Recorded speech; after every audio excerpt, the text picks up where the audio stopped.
माधवदास जी के मन में आया कि ठाकुर जी, अब मैं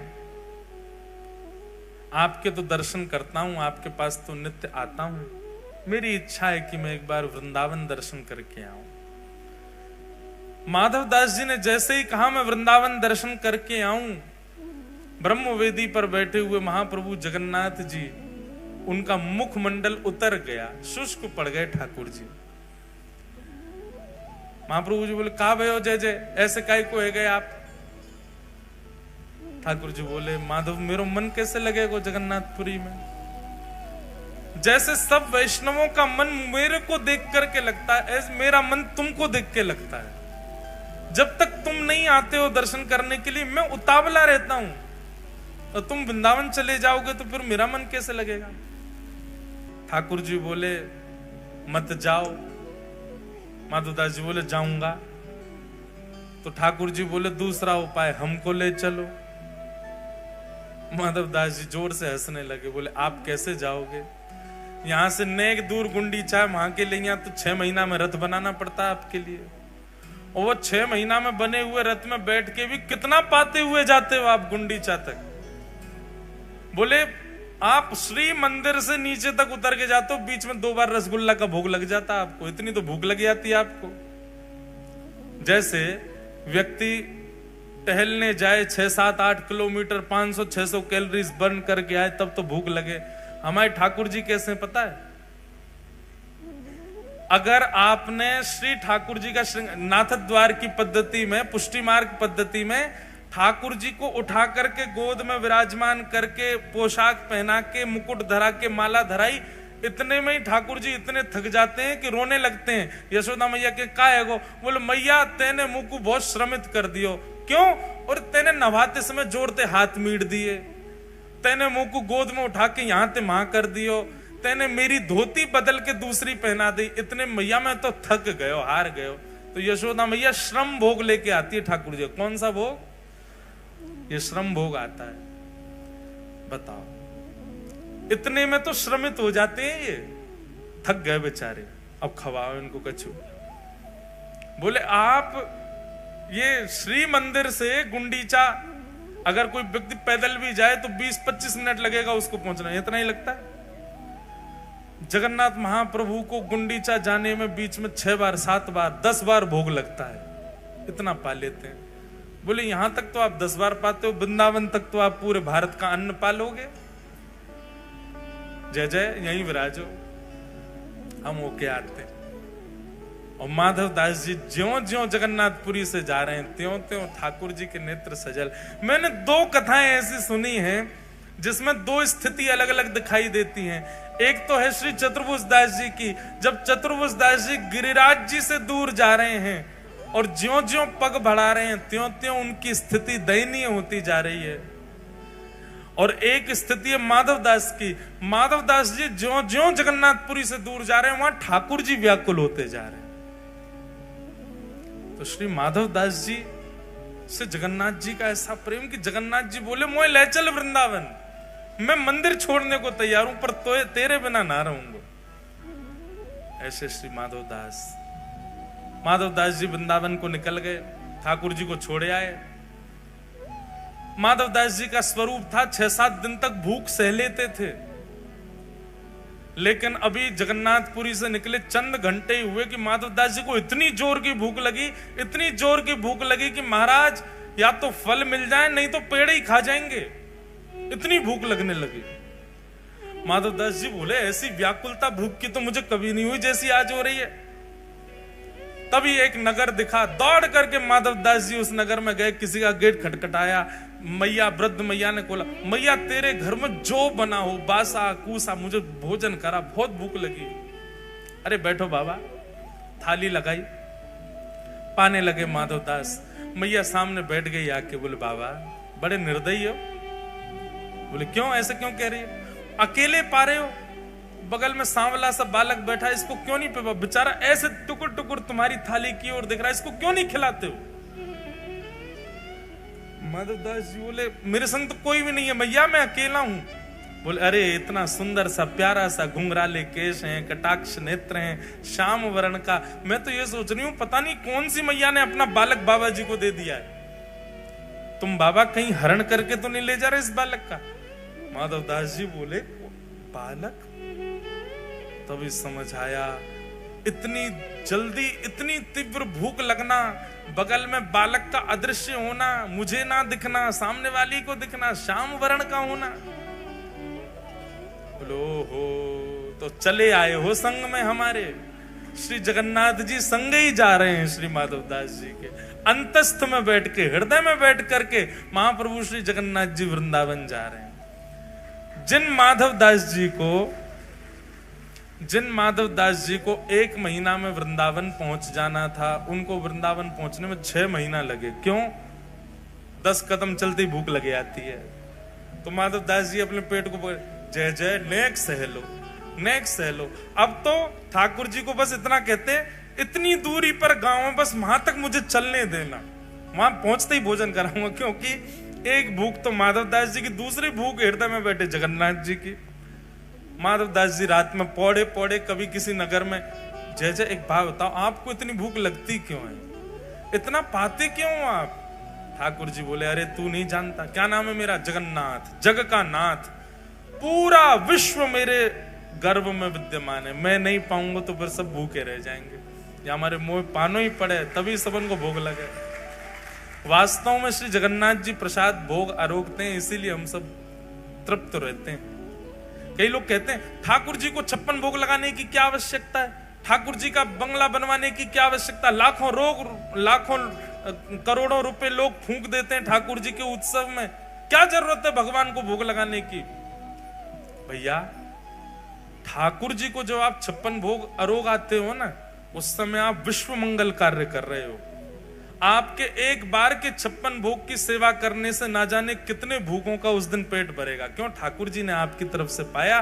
ठाकुर जी के गर्भ में पूरा विश्व है और सब पा लेते हैं। सब देवी देवताओं को लग जाता है, सब मानवों को पेट में कुछ ना कुछ पहुंच जाता है, क्योंकि ठाकुर जी आरोग रहे। वृंदावन बिहारी लाल का जब आप बंगला बनवाते हो तो ठाकुर जी को शीतलता मिले उसके लिए करते हैं। ठाकुर जी के अंग में संपूर्ण ब्रह्मांड है, ठाकुर जी शीतल होते हैं तो सब शीतल हो जाते हैं। इस भाव से ठाकुर जी की सेवा की जाती है। वृंदावन जैसे ही पहुंचे माधवदास जी ने चना खरीद लिए थे एक जगह से, खूब सारे, वो ही खा लेते थे जब भूख लगती थी। वृंदावन जाकर के यमुना तट पर स्नान आदि करके आपने चना आरोग लिए, और चना पाव के जैसे ही बिहारी जी के दर्शन करने निधिवन राज में गए, बिहारी जी उस समय प्रकट हुए ही हुए थे। इतने में ही कपाट लगे थे बिहारी जी के भीतर से स्वामी हरदास जी आए और दर्शनार्थियों में बोले, हाँ भैया तुम में माधवदास कौन है? माधवदास जी बोले, इनको मेरा नाम कैसे पता? बोले मैं हूं जय। बोले इधर आओ। जैसे ही आए बोले, तुमको जरा भी होश नहीं है? हैं? हमारे बिहारी जी का पूरा मुंह छील दिया तुमने। माधवदास जी बोले, मैंने कुछ नहीं किया, मैं तो बिहारी जी देखे ही नहीं अभी तक, पहली बार दर्शन करूंगा मैं तो। स्वामी जी हाथ पकड़ करके भीतर ले गए गर्भगृह में, और भीतर ले जाकर बिहारी जी खड़े हैं सामने। बोले बिहारी जी यूं कह रहे हैं, बोले एक माधवदास नाम को शिष्य वो आया हो, चेला हमारो, और सवेरे सवेरे माने रूखे चना खवा दिए मुझे। और ठाकुर जी अपना मुंह खोल के दिखा रहे हैं। तो माधवदास जी जैसे ही गए बिहारी जी का दर्शन करने, बिहारी जी ने अपना मुंह खोल के दिखाया छोटा सा, वो देखो छाले है गए मुंह में। माधवदास जी के नेत्र सजल हो गए, बोले जय जय। जैसे अब ये बात माधवदास जी तो नहीं बोले, मैं बोल रहा हूं। जैसे हमारे फोन में नेटवर्क होता है, आप राजस्थान में प्रवेश करते हो तो प्रवेश करते ही मैसेज आ जाता है, वेलकम टू राजस्थान। एयरटेल या जो भी आपका, वो वहां का टावर जो है वो कनेक्ट कर लेता है। माधवदास जी चले तो थे जगन्नाथपुरी से, जब तक उड़ीसा में थे तो चित्त में जो ठाकुर जी वो जगन्नाथ रूप में थे। जो जो प्रांत आते गए उस प्रांत के प्रमुख ठाकुर जी का कनेक्शन होता गया। जैसे ही वृंदावन आए माधवदास जी तो चित्त में विराजमान जगन्नाथ जी बांके बिहारी जी हो गए। अब माधवदास जी ने तो वही चने पाए जो जगन्नाथ जी पा रहे थे, पर बिहारी जी को मोह छिल गए। क्यों? क्योंकि बिहारी जी तो भैया महलन के ठाकुर हैं, ये तो मीठो मीठो पामे, हल्को हल्को पामे। माधवदास जी बलैया ले लगे, जय हो मेरे ठाकुर जी, आपने मेरे हृदय को पूर्ण रूपेण स्वीकार कर लिया, ये प्रमाणित कर दिया आज। क्योंकि मेरे चित्त में जगन्नाथ बैठ करके आए थे, पर वृंदावन आते आते आते आते वो तो बिहारी जी हो गए, अब चित्त में बिहारी जी। अब स्वामी श्री हरदास जी ने कही, कब तक हो वृंदावन में? बोले अभी तो हैं कुछ दिन। बोले तब तक यहीं पाओ मंदिर में। क्यों? तुम जो पाते हो वो ठाकुर जी को लगता है, इसलिए चकाचक महाराज घुटवा दो, माधवदास जी को चकाचक पवाओ, ताकि बिहारी जी प्रसन्न रहें। माधवदास जी तो भुजा उठा करके नृत्य करते हैं, आनंदित में रहते हैं, कितना प्रेम करते हैं, कितना स्नेह करते हैं ठाकुर जी। माधवदास जी पर अनुग्रह, ठाकुर जी ने ऐसा अनुग्रह किसी पे नहीं किया जैसा माधवदास जी पे किया। अब तो माधवदास जहां जाते हैं ठाकुर जी संगे ही जाते हैं, श्री जगन्नाथ जी उनके संगे ही निकल पड़ते हैं। ऐसे एक बड़े प्रसिद्ध भक्त हैं जिनका नाम लगभग सबको पता है, सदन कसाई। क्या नाम है? महाप्रभु जगन्नाथ जी की अनंत कृपा इन्होंने प्राप्त की। मैंने पहले ही कथा में कहा है बंधुओं की भक्ति दो लोगों के हृदय में प्रकट होती है, बहुत ध्यान से सुनिएगा। या तो उस भक्त के चित्त में भक्ति का प्रादुर्भाव होता है जिसके चित्त में पूर्व से ही संस्कार विद्यमान है, पूर्व जन्म से ही संस्कारी है।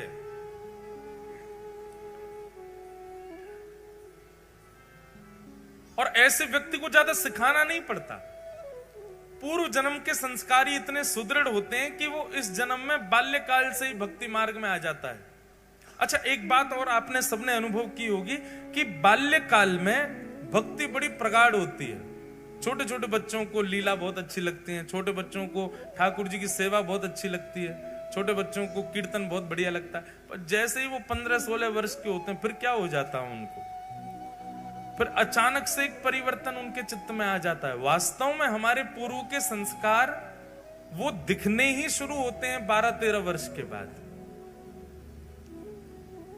शास्त्रों में भी 12 वर्ष तक के बालकों के द्वारा किया गया अपराध अपराध नहीं माना जाता। 12 वर्ष का बालक भी अगर कुछ करे तो उसको पाप में नहीं गिना जाता। तो हमारे संस्कार जो पूर्व जन्म के हैं वो प्रकट होने ही प्रारंभ उसके बाद में होते हैं। इसलिए अचानक से परिवर्तन दिखता है कि बालक अचानक से फिर बिल्कुल विमुख हो जाता है ठाकुर जी के। तो भक्ति के जो बीज अंकुरित होते हैं वो दो ही प्रकार के लोगों के चित्त में होते हैं, या तो पूर्व के संस्कार जिसके चित्त में हो, या फिर घोर नास्तिक हो और अचानक कोई जीवन में ठोकर लगी और बदल गया। सदन कसाई जो हैं इनके पूर्व के संस्कार बड़े सुदृढ़ हैं। भले ही कसाई थे लेकिन जब मांस तोलते थे ना तराजू पे, तो भी हरि चिंतन करते हुए तोलते थे। और सबको पता है, प्रसिद्ध है कि वो एक जगह बाट नहीं रखते थे, पत्थर रखते थे। उन पत्थरों में गलती से शालिग्राम भगवान थे, शालिग्राम भगवान से ही तोलते थे मांस को। एक दिन एक संत वहां से जा रहे थे और उनकी दृष्टि अचानक से वो तराजू पर पड़ गई। बहुत ध्यान से सुनिए सब लोग, बहुत सुंदर कथा है सदन कसाई की। तराजू में पड़े भाई जब शालिग्राम जी दिखे, नाक पे ऐसे कपड़ा रख के निकल रहे थे, और एक बार तो निकले, फिर उन्होंने सोचा ये शालिग्राम जी तो नहीं है। लौट करके वापस आए, पुनः उसके तराजू की ओर देखा तो आकृति और आकृति में जो भाव था, वैष्णव को ना देखते ही पता चल जाता शालिग्राम जी हैं कि नहीं। मैंने कई घरों में देखे हैं पेंटेड शालिग्राम जी होते हैं जो बिल्कुल ही सिलपिल्ले जैसे हों, बिल्कुल ही सपाट महाराज, बिल्कुल ही ऐसे चिकने कि कोई उनमें बिल्कुल भी हल्का सा भी कोई अंश ऐसा ना दिखता हो मानवों के तन जैसा। समझो वो शालिग्राम जी अभी स्पष्ट नहीं है, वो शुद्ध शालिग्राम नहीं है। शालिग्राम जी का तो रूप बिल्कुल जैसे मानव की त्वचा का स्पर्श होता है ना, ऐसा स्पर्श होता है शालिग्राम जी का। देखते ही संत पहचान गए तो शालिग्राम जी। उन्होंने कहा राम राम राम राम। अरे पाप तो तुम करते ही हो मांस बेच करके, ऊपर से शालिग्राम भगवान को तुमने जो है बाट पर रख रखा है तोलने के लिए मांस। तेरे हाथ पांव जोड़ रहे भैया, इनको हमको दे दो, हम इनकी सेवा करेंगे। सदन कसाई घबरा गया, बोले मुझे नहीं पता था ये भगवान है, आप इनको ले जाओ। और संत उनके यहां से शालिग्राम भगवान को ले गए, पंचामृत अभिषेक कराया, चांदी के सिंहासन पर सुंदर तिलक आदि पधरा करके, इत्र आदि लगा करके, माला पधरा के श्री शालिग्राम भगवान को विराजमान किया। 56 भोग लगाए शालिग्राम भगवान के। आरती पूजा करने के बाद में रात्रि का समय दूध भोग लगा करके संत तो शयन में चले गए, ठाकुर जी को भी सुला दिया। संत के हृदय में बड़ी प्रसन्नता कि अब मैं ठाकुर जी को कहीं से रेस्क्यू करके लाया हूं, सही जगह आ गए अब ठाकुर जी। अर्धरात्रि का समय हुआ, ठाकुर जी स्वप्न में रोते भय आए, नेत्रों में अश्रुपात हो रहे हैं, उदास चित्त है। ठाकुर जी स्वप्न में आए संत के। संत कहने लगे, बोल भगवान आप इतने उदास क्यों, इतने अप्रसन्न क्यों हो? सिंहासन में कुछ कमी है? आपकी प्रसादी में कोई कमी छोड़ दी क्या? मैंने सेवा ढंग से नहीं की क्या? माला में सुगंध ही नहीं थी क्या? प्रसाद में स्वाद नहीं था क्या? क्या बात है ठाकुर जी, आप इतने उदास क्यों हो? ठाकुर जी नेत्रों में अश्रु भरे और संत से कहते हैं, मुकु सदना की याद आ रही है, मुकु सदन की याद आ रही है। संत उठ करके बैठ गए और ठाकुर जी से कहने लगे, जय जय।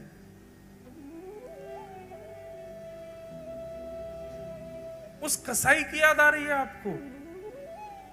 वो मांस विक्रय करता है और मांस का तोलना आपसे करता है। भाई तुला दान अन्न का सुना है, तुला दान हमने व्यंजनों का सुना है, तुला दान सुंदर सुंदर वस्तुओं का होता है, रत्नों का होता है। वो मांस का तुला दान करता है आपसे और आपको उसी की याद आ रही है। क्या अच्छा लगता है आपको सदन के यहां? आपको दुर्गंध नहीं आती? मांस विक्रय करता है वो।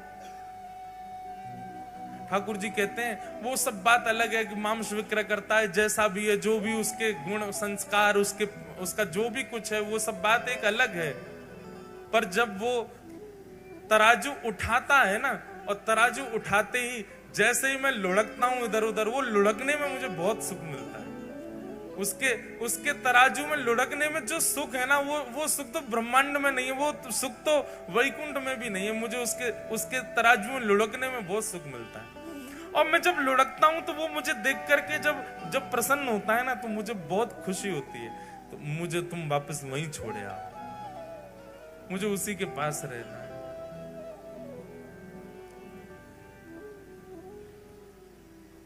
सो ही सुहागन प्रिय जाहिरी है, कैसा तेरा मेरा। भैया ठाकुर जी आपके नहीं है, ठाकुर जी मेरे नहीं है, ठाकुर जी उसके हैं जिससे ठाकुर जी रीझे भय उसके। ये बात सत्य है। मैं खूब कहता हूं कथाओं में कि आपके घर में सेवा विराज रही है, आप अपने ठाकुर जी को खूब भाव से सजाते हो, और दर्शनार्थी घर में कोई आते ठाकुर जी को देख करके प्रसन्न होकर के कहे, आपके ठाकुर जी बड़े सुंदर हैं, आपकी सेवा बहुत सुंदर है। तो बस ये समझ जाइए कि आपके लाल जी आपसे बड़े प्रसन्न हैं, आपसे बड़े खुश रहे मैं ठाकुर जी। क्योंकि उनकी प्रसन्नता नहीं होगी तो आप वस्त्र भी धारण नहीं करा पाओगे ठाकुर जी को। वो प्रसन्न हैं, इसलिए नित्य तैयार होते हैं। हम सेवा के लिए आपको बहुत स्पष्ट रूप से कह दें, कईयों के यहां सेवा का दर्शन करके मन बहुत उदास भी हो जाता है। ना तो वो पोशाक ढंग से डरा पाते, ना वो ठाकुर जी को निलामे धुलामे, ना महाराज कार्य पड़ गए, ठाकुर जी के मैल जम गो पूरे शरीर में,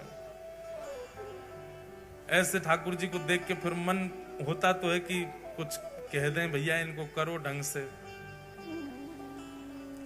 पर फिर मन में एक बात आती है कि भाई जे सेवा कर रहे हो ठाकुर जी करवा रहे, हम क्यों बीच की भुआ बने। ठाकुर जी को यहाँ नावे को मन ही नहीं करते होगो। ठाकुर जी कहते होंगे नावे के काज दुनिया पड़ी है, सब नवा ही रहे, मैं यहाँ ना रहो। कभी कभी ऐसा, क्योंकि एक बार जगन्नाथपुरी की लीला है। श्री जगन्नाथ जी में उड़िया भक्तों की सेवा तो आज भी देख लो आप जाकर के, तो महाराज यूं कहोगे जय हो, ये तो धन्य है। हमारे साथ 2-3 बालक जगन्नाथपुरी के रहते हैं, वो तो बताते हैं, वो तो उड़िया भाषा में भी बताते हैं कि जब जगन्नाथ जी को लेकर के रथ की ओर जाते हैं, पहुंडी यात्रा जो ठाकुर जी की सिड्डी से कूद कूद के आते हैं, ठाकुर जी इतने भारी हैं कई बार खिंचे नहीं है, तो सारे पंडा पुजारी खड़े है करके ठाकुर जी को गारी दें, फिर खाए खाए के भात है गयो मोटो, उठ नहीं रहो अब हमसे। अब वो उड़िया में देते हैं अपनी में, तो ठाकुर जी को ने गारी दी जाए, फिर कहीं अब की खींच रहे नहीं तो धक्का दे देंगे यहीं पे, सो ठाकुर जी उछलने लगते हैं, कूद कूद के फिर आते हैं। खूब आनंद होता है। सब हमारे ब्रज में खूब गारी दें ठाकुर जी को, ब्रजवासी दे सके, हिसार बारे जाके गारी मत दिया ही हो ठाकुर जी है। महाराज यमराज आ जाएगा भैंसा बैठ के, कहने ठाकुर जी गारी दे, तो ब्रजवासी की बात अलग है, ठाकुर जी खेले उनके संग। कई बार कई पद भी होते हैं तो वो मैं गाता हूं, तो मैं सबसे कहता हूं, मैं भैया मैं मेरे सामने गाय ली हूं, ब्रजवासी की उपस्थिति में गाय ली हूं, अनुपस्थिति ब्रजवासी की हो तो मत गई हूं। सबको अधिकार नहीं, तो स्थान तीर्थ के लोगों को अधिकार अधिक मिल जाता है ठाकुर जी के सामीप्य का। तो पंडा पुजारियों की सेवा महाराज आनंद की सेवा है वहां तो जगन्नाथपुरी में। श्रीमद रामानुजाचार्य जी महाराज जी को जब ये बात पता चली कि यहां पंडा पुजारी ऐसे सेवा करते हैं ठाकुर जी की, मंत्र भी शुद्ध नहीं बोलते हैं, ऐसे कुछ भी पधरा देते हैं और कभी भी ठाकुर जी को सुला देते हैं। जगन्नाथ जी का शयन का समय निश्चित नहीं है, कभी भी सोते हैं और कभी भी उठ जाते हैं। उठने का फिर भी निश्चित है, 4-5 बजे उठ जाते हैं, पर सोने कभी कभी तो 1 बजे भी शयन आरती होती ठाकुर जी की, 2 ही घंटा सोते हैं। रामानुजाचार्य जी बोले ये नियम उचित नहीं है, हम अपने शिष्यों सहित जाएंगे और जगन्नाथ जी की नई सेवा प्रणाली का व्यवस्थित करेंगे। और रामानुजाचार्य जी अपने 5000 शिष्यों के साथ जगन्नाथपुरी पहुंच गए और वहां भीतर पहुंच के सब पंडा पुजारी बाहर कर दिए, तुम लोग बाहर जाओ, अब सेवा हम करेंगे ठाकुर जी की। आचार्य की बात पंडा पुजारी कैसे टाल सकते, बेचारे सब बाहर हो गए, कपाट बंद कर दिए जगन्नाथ जी के, बोले अब केवल शुद्ध तरीके से सेवा होगी। पूरा मंदिर धोया, ठाकुर जी का पंचामृत अभिषेक किया।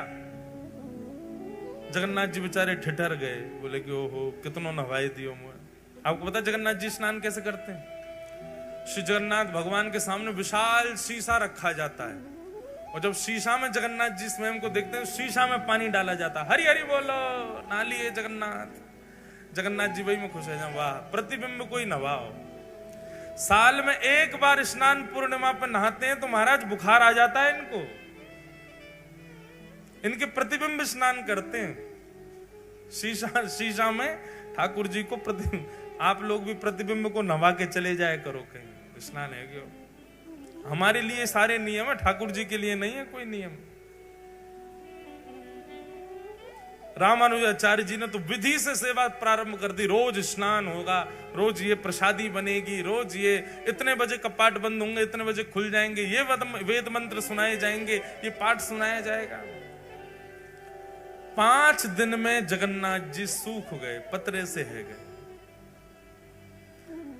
आचार्य चरण सो बोले, रामानुजाचार्य जी सो बोले, आप दक्षिण में हमारी सेवा करते तो हैं, आप वहीं सेवा कर लिया करो ना, यहाँ हमको इनके मुताबिक करवाने। तो बोले आप बिल्कुल शांत रहिए, हम आचार्य हैं, हमारी आज्ञा आपको माननी पड़ेगी। ठाकुर जी चुप हो गए, ठीक है भैया क्या कहें। लेकिन बाहर खड़े सब पंडा पुजारियों को ठाकुर जी को बड़ी याद, ठाकुर जी को याद आ रही है। रात्रि कपाट बंद हुए, बलभद्र सुभद्रा जी से ठाकुर जी बात करने लगे, मुंह को तो बहुत याद आ रही है। ये सब उड़िया वैष्णव मेरे सामने मटक मटक करके हरी हरी बोल के जैसे नाचते हैं, मुझे बहुत सुख मिलता है। ये जैसे भी हैं, ये जैसी सेवा करते हैं, मुझे वो भाती है, मुझे वो बहुत प्रिय लगती है। मैं कब कह रहा हूं कि भाई वेद जन्य या शास्त्र जन्य सेवा मत करो, पर यहां पर मैं भाव की सेवा से प्रसन्न हूं। अब कैसे समझाऊं मैं आचार्य चरण को?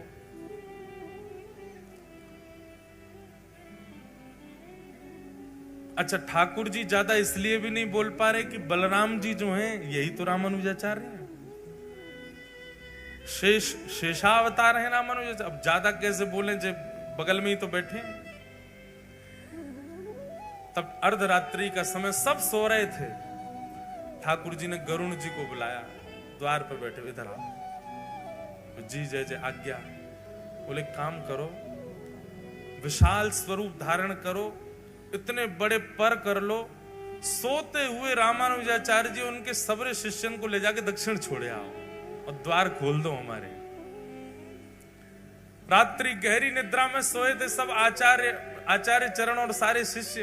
गरुण जी महाराज पहुंचे और तनिक तनिक से किसी को पता नहीं चले, चुपचाप सबको उठा करके अपने पंख पे धारण कर लियो, पीठ पे धारण कर लियो और श्री जगन्नाथपुरी से उड़ करके गए दक्षिण भारत में। श्रीरंगम में जाकर के सबको खटिया सहित उतारे आए, खटोला सहित ले गए थे और वहां पर सबको सुला करके लौट करके आए। द्वार खोल करके फिर से सबरे पटना पुजारी भीतर कर लिए। जगन्नाथ जी झूमन लगे, बोला अब सुख है, अब बढ़िया है, सबरे आ गए फिर से। यहां रामानुजाचार्य जी सुबह सुबह जैसे नेत्र खुले, स्थान ही बदल गए, द्वारी बदल गए, खिड़की बदल गई, वातावरण बदल गया, सब कुछ बदल गया। और बाहर आकर के जब देखा, पूछने लगे आपस में, अफरा तफरी मच गई, कहां आ गए हम? तब किसी ने बताया वो तो श्रीरंगम है। रामानुजाचार्य जी के प्रेमाश्रु प्रकट हो गए और प्रेमाश्रु प्रकट हो गए, दौड़ करके गए। श्रीमन नारायण भगवान शेष शैया पर पौड़े थे, जाकर के उनको हृदय से लगा लिया। बोले नाथ, आपकी भक्त वत्सलता की बलि बलि जाएं, आपके इस प्रेम के हम वारी वारी जाते हैं। अरे स्वयं ने वेदों में, स्वयं ने शास्त्रों में इतने नियम बना दिए अपनी सेवा के, लेकिन प्रभु आप तो भाव के भूखे हैं। वहां भाव से आपकी सेवा करते हैं सब वैष्णव जन, वही आपको प्रिय लगती है।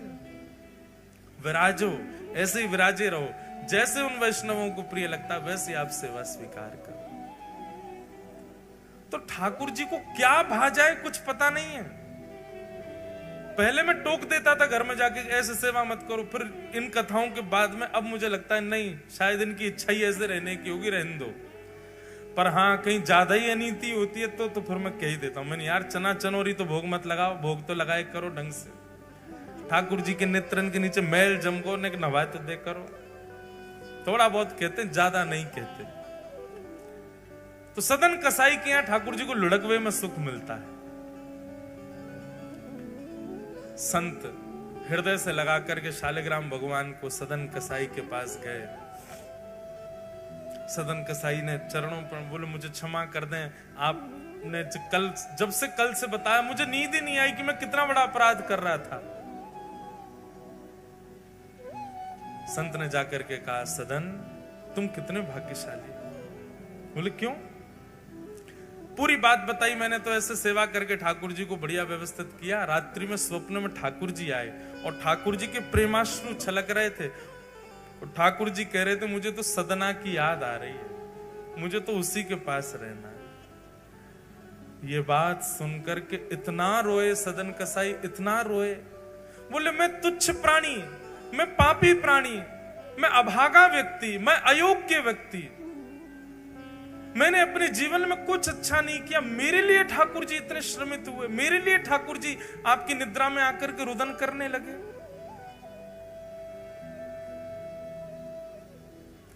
सदन कसाई ने उसी क्षण अपनी दुकान आदि तो सब बंद कर दी, बेग बाग दी, सारा काम छोड़ दिया। बोले कि अब शेष जीवन जिस प्रकार ठाकुर जी मेरे लिए विरह आतुर हुए, अब मैं ठाकुर जी के लिए विरह आतुर हूंगा। ठाकुर जी को मेरे लिए विरह सहना पड़ा